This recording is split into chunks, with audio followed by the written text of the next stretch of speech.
ช่องระฆังทองสวัสดีค่ะ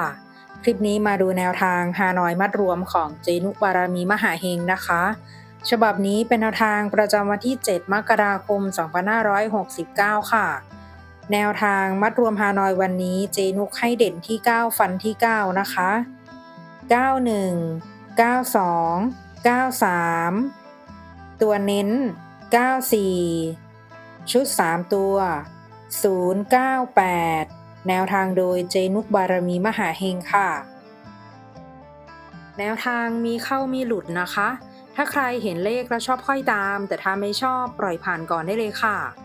ฝากกดไลค์กดแชร์กดติดตามพร้อมกดกระดิ่งแจ้งเตือนเพื่อที่จะไม่พลาดคลิปใหม่ๆจากช่องระฆังทองด้วยนะคะขอบพระคุณทุกท่านที่เข้ามารับชมค่ะ